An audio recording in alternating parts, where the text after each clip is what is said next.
Hey everyone, welcome back, and I'm really glad you're here today because we need to talk about something that almost nobody is being fully honest about when it comes to Social Security. Everywhere you look right now, the headlines are screaming fear. Social Security is collapsing, benefits are about to be slashed, retirees are about to lose everything, seniors are being set up for massive cuts. And every time I see those headlines, I can't help but think that they're scaring the wrong people. They're pointing the spotlight in the wrong direction, and the group that is actually most likely to take the biggest hit is barely being talked about at all. That's why this conversation matters so much, no matter where you are in your life right now. Whether you're already collecting Social Security, planning to retire in the next few years, or you're decades away from retirement, you need to understand who is actually at risk, who is protected, and what you should realistically be doing right now instead of panicking. Before we go any further, I want you to pause for a second and really think about this question because your answer probably says a lot about how you view the entire Social Security debate.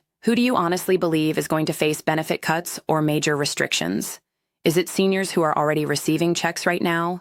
Is it people who plan to retire in the next 1 to 5 years? Maybe those retiring in 5 to 8 years? Or do you think the real impact is going to hit people 10 years or more away from retirement? A lot of people are absolutely convinced they know the answer, but I can tell you right now, most people are wrong.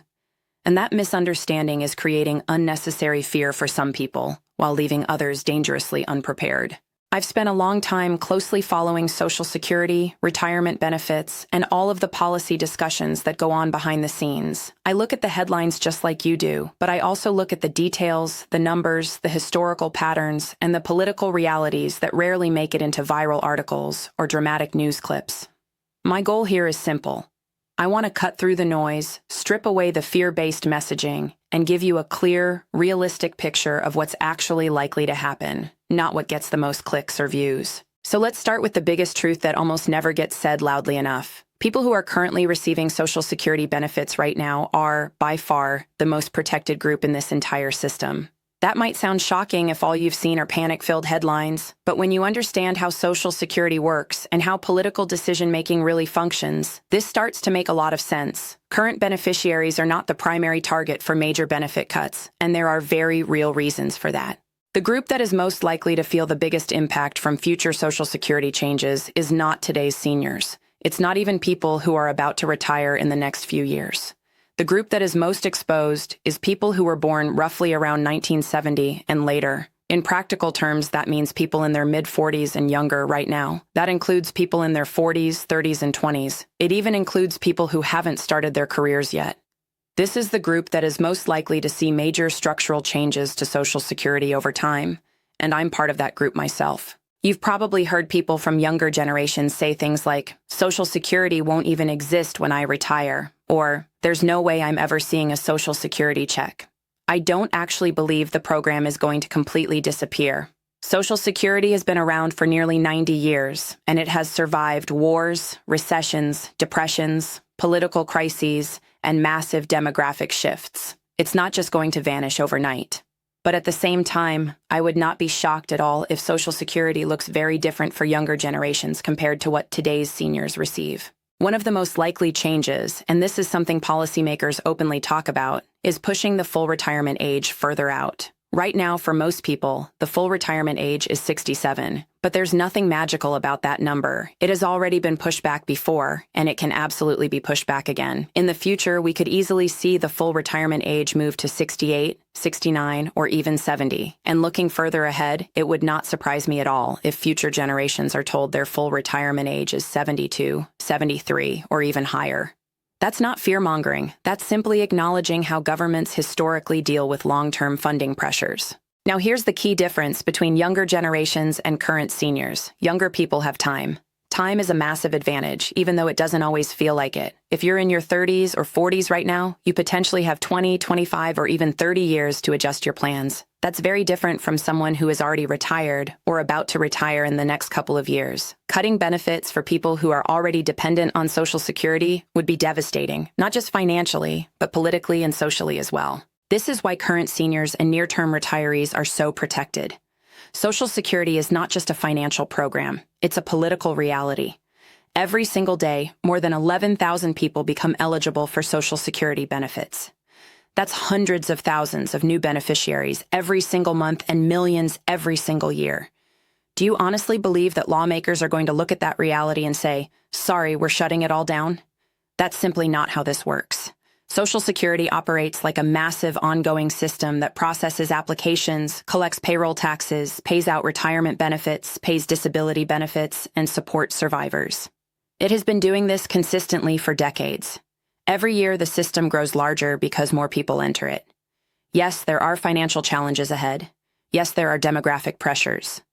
But this is not a fragile program that suddenly collapses overnight.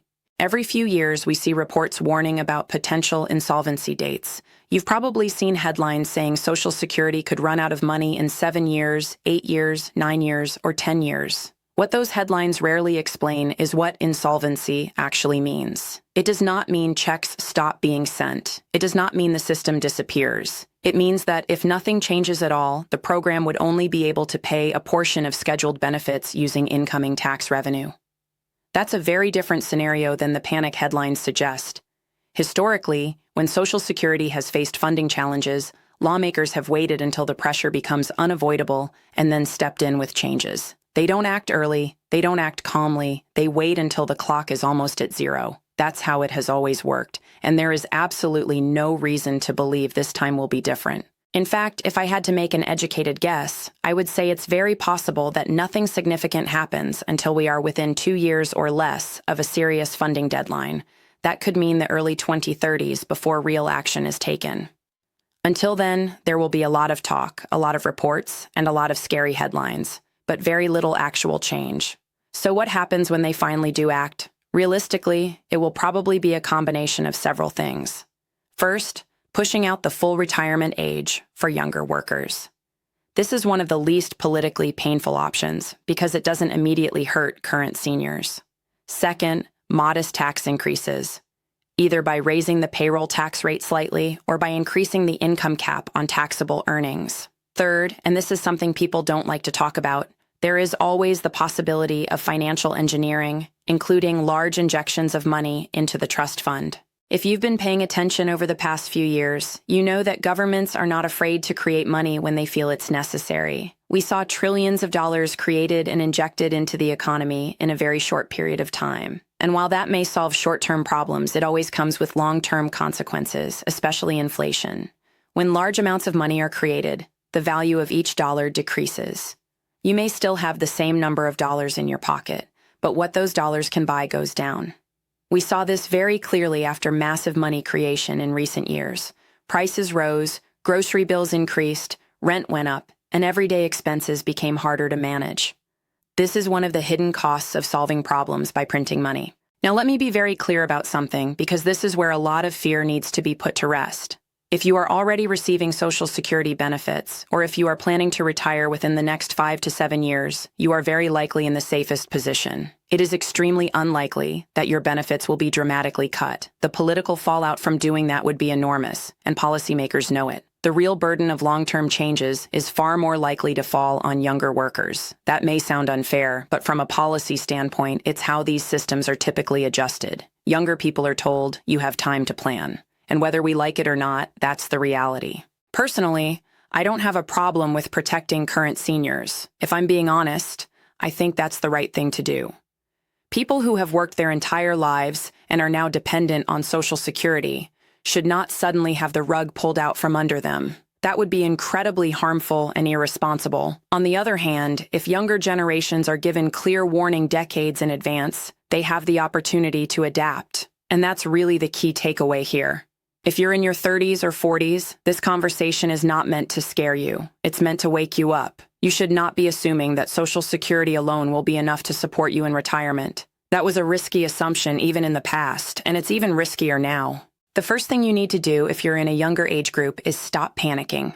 Panic leads to bad decisions. Time is still on your side, and that is a powerful advantage. The second thing you need to do is start planning seriously, if you haven't already. Retirement planning should not start at 60. It should start as early as possible. That means taking advantage of retirement accounts like 401ks and IRAs if you have access to them. It means thinking about building additional savings outside of Social Security. It means investing in your skills and earning potential so that you're not limited to a single income source. It also means understanding exactly what Social Security might provide you, even if it changes in the future. You can log into your Social Security account and see your current projected benefits based on your earnings history. Those numbers may change over time, but they give you a baseline. They help you understand what portion of your retirement income might come from Social Security and what portion you'll need to generate elsewhere. It's also important to understand that Social Security is not the only program that exists. There are other assistance programs that can help supplement income in retirement, including programs related to healthcare, food assistance, housing, and energy costs. Knowing what's available and how these programs work can make a huge difference in long-term planning. Staying informed is another critical piece of this. Policies change. Laws change. The people making decisions today may not be the same people making decisions 10 years from now. The more you understand how these systems work, the better prepared you'll be to adapt when changes happen. The biggest problem right now is that the public conversation around Social Security is dominated by extreme narratives. Either everything is fine and nothing will ever change, or the system is about to collapse tomorrow and everyone is doomed. The truth is far more nuanced. Social Security will almost certainly continue to exist. It will almost certainly be adjusted, and those adjustments will not affect everyone equally. If I had to make a prediction, I would say this is how things are likely to play out. Current seniors remain protected. People close to retirement see minimal changes. Younger workers face gradual adjustments over time. And the program continues to operate, funded through a mix of taxes, policy changes, and if necessary, financial interventions that come with trade-offs like inflation. Understanding this reality is empowering. It allows you to make informed decisions instead of reacting to fear. It allows you to plan with clarity instead of confusion. And it allows you to focus on what you can control rather than worrying about worst-case scenarios that may never happen. If this conversation has helped you see the situation more clearly, that's exactly why I wanted to share it. My goal is not to scare you. It's to help you understand who is actually at risk, who is protected, and what steps make sense for you based on your age and situation. I'd really love to hear from you. Do you consider yourself in the protected group or the group that needs to prepare for changes? How are you thinking about your retirement plans right now? These are important conversations to have, and the more we talk about them honestly, the better prepared we all become. Thank you so much for taking the time to watch and listen. I know this is a lot to take in, but knowledge really is power when it comes to planning your future. If you found this helpful, make sure you support the channel, stay connected, and keep educating yourself. We're all navigating this together, and the more informed we are, the better choices we can make for ourselves and our families.